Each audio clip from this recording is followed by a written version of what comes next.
Hello friends, welcome to E bio Pathshala. आज के इस वीडियो में हम देखेंगे movement of phospholipids and membrane fluidity के बारे में। मेम्ब्रेन से रिलेटेड अगर पिछला वीडियो आपने नहीं देखा है तो उस वीडियो को आप आई बटन पे क्लिक करके या तो डिस्क्रिप्शन बॉक्स में वीडियो की लिंक दी है, आप उस लिंक पे क्लिक करके भी उस वीडियो को देख सकते हैं। तो चलिए आज का वीडियो स्टार्ट करते हैं। मूवमेंट ऑफ फॉस्फोलिपिड स्टार्ट करने से पहले हम थोड़ा सा लिपिड बायलेयर के बारे में देख लेते हैं। जो लिपिड बायलेयर होती है वो एम्फीपैथिक नेचर की होती है। इसमें जो इसका हेड होता है वो पोलर होता है और जो टेल होती है वो नॉन पोलर होती है। मतलब कि हेड कैसा होता है, हाइड्रोफिलिक होता है, और जो टेल होती है वो हाइड्रोफोबिक होती है। इसके बाद अगर हम सेकंड पॉइंट देखें, सिंगल लेयर को बनाने के लिए कौन सा फोर्स यहाँ पर काम करता है, यहाँ पर काम करता है वॉन्डरवाल फोर्स। अगर वॉन्डरवाल फोर्स जो है वो ज्यादा होता है तो फ्लूइडिटी क्या होती है, वो डिक्रीज हो जाती है।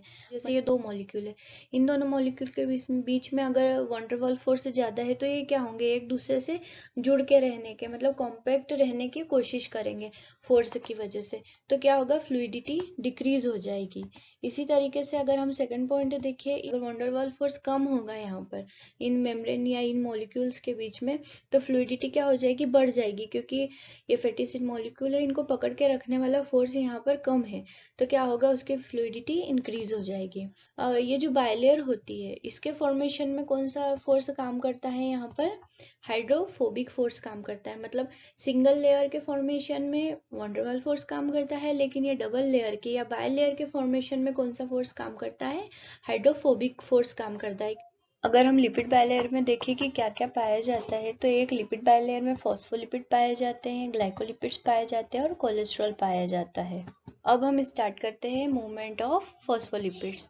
तो मूवमेंट अगर हम देखें तो मूवमेंट मेनली टू टाइप्स का होता है, लेटरल मूवमेंट और फ्लिप फ्लॉप मूवमेंट। पहला है लेटरल मूवमेंट। लेटरल मूवमेंट एक ऐसा मूवमेंट है जिसमें जो फॉस्फोलिपिड मॉलिक्यूल्स होते हैं वो सेम लेयर में मूवमेंट करते हैं। जैसे कि इस डायग्राम में हम देख सकते हैं कि ये जो फॉस्फोलिपिड के मॉलिक्यूल है वो इसी लेयर में मूवमेंट कर रहे हैं। मतलब कि ये जो नीचे वाली लेयर है इसके फॉस्फोलिपिड मॉलिक्यूल कभी ऊपर वाली लेयर में नहीं जाएंगे, और जो ऊपर वाले मॉलिक्यूल है वो कभी नीचे वाली लेयर में नहीं आएंगे। मतलब फॉस्फोलिपिड के जो मॉलिक्यूल होते हैं वो एक ही लेयर में मूव करते हैं। ये जो यहाँ पर जो थ्री नंबर वाला जो मॉलिक्यूल था, ये यहाँ से कहाँ गया है, 6 नंबर वाली जगह पर चला गया, और जो 6 नंबर वाला मॉलिक्यूल था वो कहाँ पर आ गया है, 3 नंबर वाले मॉलिक्यूल में हो गया। मतलब इसी एक लेयर में इनका मूवमेंट हो रहा है। ये मूवमेंट कभी भी इस लेयर से इस लेयर में या इस लेयर से इस लेयर में कभी नहीं होता है। तो इस तरीके के मूवमेंट को लेटरल मूवमेंट कहा जाता है। सेकेंड मूवमेंट होता है flip flop movement. Flip flop movement में फॉस्फोलिपिड मॉलिक्यूल होते हैं वो दोनों लेयर में मूवमेंट करते हैं। मतलब कि जैसे इस डायग्राम में अगर हम देखें, फ्लॉप मूवमेंट की वजह से जो 8 नंबर वाला जो मॉलिक्यूल था, ये मैंने एक एग्जांपल लिया है, 8 नंबर वाला जो फॉस्फोलिपिड मॉलिक्यूल था वो मूवमेंट करके कहाँ पे आ गया, एच की जगह पर आ गया, और एच वाला जो मॉलिक्यूल था वो कहाँ पर पहुंच गया, 8 की जगह पे पहुंच गया। तो यहाँ पे हमको क्लियर दिखाई दे रहा है, इस वाले डायग्राम में आप देखिए, हमको यहाँ पर क्लियर दिखाई दे रहा है कि मूवमेंट किस तरीके से हो रहा है, दोनों लेयर के बीच में हो रहा है। जबकि हमने इसके पहले जो लेटरल मूवमेंट देखा था उसमें क्या देखा था कि एक सिंगल लेयर में ही मूवमेंट हुआ था, लेकिन यहाँ पर दोनों लेयर के बीच में मूवमेंट हो रहा है। तो इस तरीके के मूवमेंट को, जो दोनों लेयर के बीच में होता है, उस मूवमेंट को क्या कहा जाता है, फ्लिप फ्लॉप मूवमेंट कहा जाता है। ये जो मेम्ब्रेन की फ्लूइडिटी होती है इसके भी कुछ, इसको इफेक्ट करने वाले कुछ फैक्टर होते हैं। जैसे पहला है टेम्परेचर। अब जब लो टेम्परेचर होता है तो लो फ्लूइडिटी हो जाती है। मतलब लो फ्लूइडिटी क्यों हो जाती है, क्योंकि लो टेम्परेचर में क्या होता है, सारे के सारे फॉस्फोलिपिड मॉलिक्यूल क्या होते हैं, कॉम्पैक्ट हो जाते हैं, मतलब पास पास आ जाते हैं। इसकी वजह से कि क्रिस्टलाइज्ड स्टेट फॉर्म होती है, जिसके कारण क्या होती है, इनकी फ्लूइडिटी कम हो जाती है। इसी तरीके से अगर हम हाई टेम्परेचर पे देखें तो हाई टेम्परेचर पे फ्लूइडिटी हाई हो जाती है, क्योंकि हाई टेम्परेचर पे जो ये फॉस्फोलिपिड मॉलिक्यूल होते हैं इनके बीच का जो गैप होता है, जो डिस्टेंस होता है, ये बढ़ जाता है। जबकि लो फ्लूइडिटी या लो टेम्परेचर पे इनके बीच का जो डिस्टेंस होता है वो कम होता है। नेक्स्ट फैक्टर है कोलेस्ट्रॉल। कोलेस्ट्रॉल जो होता है उसमें भी हाइड्रोफिलिक और हाइड्रोफोबिक पार्ट पाए जाते हैं। कोलेस्ट्रॉल का जो हाइड्रोफिलिक पार्ट होता है वो लिपिड बायलेयर के हेड रीजन की तरफ होता है, और जो कोलेस्ट्रॉल का हाइड्रोफोबिक पार्ट होता है वो लिपिड मॉलिक्यूल के टेल रीजन की तरफ होता है। जब टेम्परेचर लो होता है तो कोलेस्ट्रॉल मॉलिक्यूल क्या करते हैं, कोलेस्ट्रॉल मॉलिक्यूल की वजह से जो मेम्ब्रेन होती है उसकी फ्लूइडिटी इंक्रीज हो जाती है। अब ये फ्लूइडिटी इंक्रीज कैसे होती है वो हम इस डायग्राम में देखते हैं। क्या होता है कि जो कोलेस्ट्रॉल मॉलिक्यूल होता है वो प्लाज्मा मेम्ब्रेन में लिपिड मॉलिक्यूल्स के बीच में प्रेजेंट होते हैं। आप ये येलो कलर का जो मॉलिक्यूल दिख रहा है ये कोलेस्ट्रॉल है। तो ये बिल्कुल जो लिपिड या फैटी एसिड्स होते हैं उनके बीच में पाया जाता है। बीच में पाए जाने की वजह से ये क्या करता है कि लिपिड मॉलिक्यूल के बीच की जो डिस्टेंस होती है उसको बढ़ा देता है। लो टेम्परेचर पे ये जो बाय लेयर होती है या जो लिपिड लेयर होती है ये क्या होती है, कॉम्पैक्ट पैक हो जाती है। कोलेस्ट्रॉल मॉलिक्यूल्स की वजह से ही ये फैटी एसिड के बीच के मॉलिक्यूल्स के बीच में डिस्टेंस मेंटेन होती है और उसकी ही वजह से फ्लूइडिटी होती है वो क्या हो जाती है, इंक्रीज हो जाती है। हम हाई टेम्परेचर पे देखने की कोशिश करें तो हाई टेम्परेचर पे जो कोलेस्ट्रॉल मॉलिक्यूल क्या करते हैं, जो ये लिपिड बायलेयर है ये और ज़्यादा फ्लूइड ना हो जाए। ऑलरेडी वो जो लिपिड बायलेयर है वो क्या है, फ्लूइड नेचर की है। अब अगर टेम्परेचर बढ़ जाएगा तो क्या होगा, मेम्ब्रेन की फ्लूइडिटी और ज़्यादा बढ़ जाएगी। तो ये मेम्ब्रेन की फ्लूइडिटी बहुत ज़्यादा ना बढ़े इसके लिए ये क्या करते हैं, कोलेस्ट्रॉल मॉलिक्यूल इन लिपिड के मॉलिक्यूल्स को अपनी तरफ इस तरीके से पकड़ के रखने की कोशिश करते हैं, जिसकी वजह से जो लिपिड बायलेयर की जो फ्लूइडिटी होती है वो मेंटेन रहती है। मतलब लो टेम्परेचर पे ये फ्लूइडिटी को इंक्रीज करते हैं और हाई टेम्परेचर पे ये फ्लूइडिटी को मेंटेन करते हैं, प्लाज्मा मेम्ब्रेन को मोर फ्लूइड होने से रोकते हैं। नेक्स्ट पॉइंट है length of fatty acid. Fatty acid की या फैटी एसिड टेल्स की जो लेंथ होती है उसका भी मेम्ब्रेन फ्लूइडिटी पर इफेक्ट पड़ता है।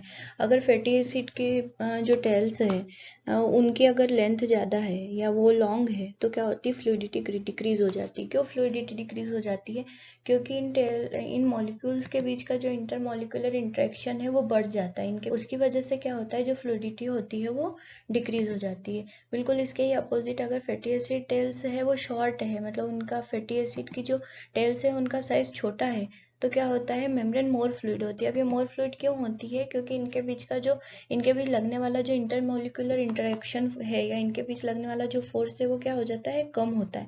उसकी वजह से ये जो मेम्ब्रेन होती है वो मोर फ्लूइड होती है या फ्लूइडिटी शो कर सकती है।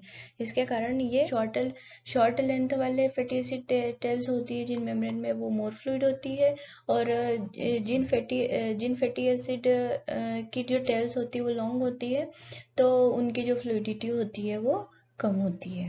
नेक्स्ट फैक्टर अगर हम देखें तो saturated and unsaturated fatty acid होता है, उनका भी इफेक्ट मेम्ब्रेन की फ्लूइडिटी पे पड़ता है। तो जैसे कि ये सैचुरेटेड फैटी एसिड है, अगर फैटी एसिड या लिपिड जो होते हैं वो सैचुरेटेड होते हैं तो उसमें क्या हो जाता है, फ्लूइडिटी जो होती है वो डिक्रीज हो जाती है। क्यों हो जाती है, क्योंकि इनका स्ट्रक्चर एकदम कॉम्पैक्ट हो जाता है। जैसे आप इस डायग्राम में देख सकते हो कि एकदम पास पास सारे के सारे लिपिड मॉलिक्यूल प्रेजेंट है, तो एक कॉम्पैक्ट स्ट्रक्चर दिखाई दे रहा है।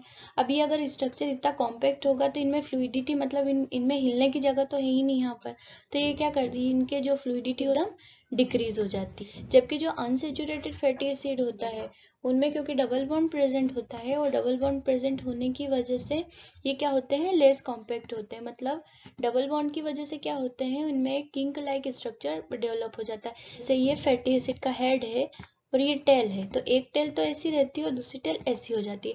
मतलब ये जो पोर्शन होता है इसको क्या कहा जाता है, किंक कहा जाता है। तो किंक की वजह से क्या होता है, इनके बीच का जो गैप होता है वो बढ़ जाता है। जैसे ये कुछ कॉम्पैक्ट प्रेजेंट है लेकिन बीच में एक डबल बॉन्ड की वजह से क्या हो गया, यहाँ पर किंक का फॉर्मेशन हो गया, फिर थोड़े से कॉम्पैक्ट है फिर किंक का फॉर्मेशन हो गया। उसकी वजह से क्या होता है कि इनके बीच की जो गैप होती है वो बढ़ जाती है, मतलब ये लेस कॉम्पैक्ट स्ट्रक्चर बनाता है। नेक्स्ट फैक्टर है डबल बॉन्ड। अगर फॉस्फोलिपिड चेन में कार्बन कार्बन के बीच में डबल बॉन्ड प्रेजेंट होता है तो जो मेम्ब्रेन होती है वो कैसी होती है, फ्लूइड होती है, मोर फ्लूइड होती है। लेकिन अगर सिंगल बॉन्ड है तो वो कम फ्लूइड होती है या कॉम्पैक्ट होती है।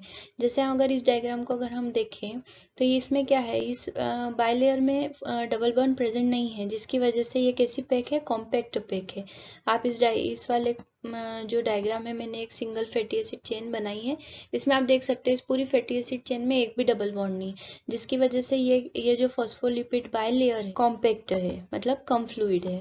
जबकि अगर हम इस वाले डायग्राम को देखें तो इस वाले डायग्राम में जो ये फॉस्फोलिपिड चेन है, इस वाली फॉस्फोलिपिड चेन में यहाँ पर दो जगह पर हमने फॉर एग्जाम्पल के लिए यहाँ पर दो जगह पर हमने डबल बॉन्ड दिखाया। तो इन डबल बॉन्ड्स की वजह से ये जो फॉस्फोलिपिड बाइलेयर है ये कैसी हो गई है, फ्लूइड हो गई है। इनके इस लेयर की जो फ्लूइडिटी है वो क्या हो गई है, बढ़ गई है। तो इससे हमको क्या समझ में आता है कि डबल बॉन्ड के प्रेजेंट में फॉस्फोलिपिड बाइलेयर क्या होती है, मोर फ्लूइड होती है, जबकि डबल बॉन्ड प्रेजेंट नहीं है तो सिंगल बॉन्ड होने की वजह से जो फॉस्फोलिपिड बाइलेयर होती है वो कम फ्लूइड होती है। आज के इस वीडियो में हमने मूवमेंट ऑफ फॉस्फोलिपिड और फैक्टर कवर कर लिया है। इसके पहले के वीडियोस को देखने के लिए आप डिस्क्रिप्शन बॉक्स में दी हुई लिंक पर क्लिक करके उन वीडियोस को भी देख सकते हैं। अगर आपको ये वीडियो पसंद आया तो वीडियो को लाइक कीजिए, शेयर कीजिए, चैनल को सब्सक्राइब कीजिए और कमेंट करके मुझे बताइए कि आपको वीडियो कैसा लगा और बेल आइकन को ऑन करना मत भूलिए ताकि आपको आने वाले वीडियोस के अपडेट मिलते रहें। Thank you.